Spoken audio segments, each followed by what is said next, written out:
Washington State is considering implementing rent control with a bill that would mandate a cap on annual rent increases at 7% and a cap on fees at 1.5% of monthly rent. In a recent public debate on the subject, Craig Peck, who describes himself, according to his bio on X, as a union and community organizer, said this in favor of rent control. And this also affects other businesses, as the 40% of Washingtonians have less discretionary income, as more and more of it is siphoned off for rent. That means that they have less to spend in our business districts, in shopping centers, in hair salons, in gyms, in all the consumer-facing businesses. That, in turn, affects the state revenue, because we know that most of the state revenue comes from sales tax and B&O taxes. There are no B&O taxes paid on rental income. There's no sales tax paid on rental income. So the higher the rents go, the less that approximately 1 million households in Washington have to spend. That worsens our state revenue crisis. So Peck begins by referring to the 40% of Washington residents who are renters, and many of whom spend significant portions of their income on rent.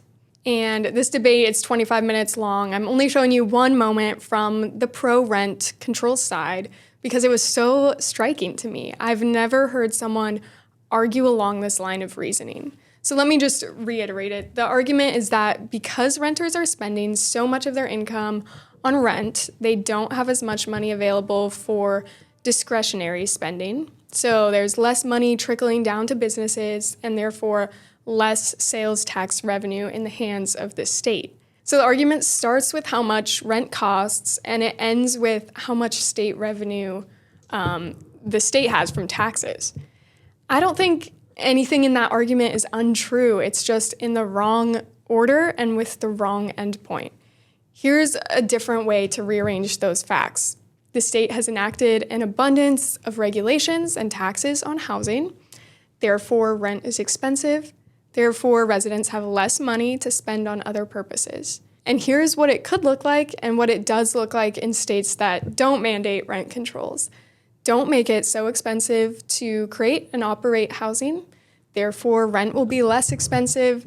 Therefore, residents will have more money to spend for their families. This argument starts with a policy change and ends with personal economic benefit.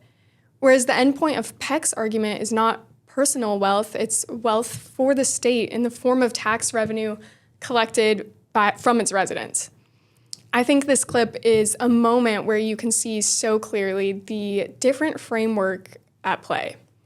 This argument in favor of rent control was so clearly not about growth, prosperity, freedom for Washington residents, but control, price caps, and wealth, tax revenue, in the hands of the state.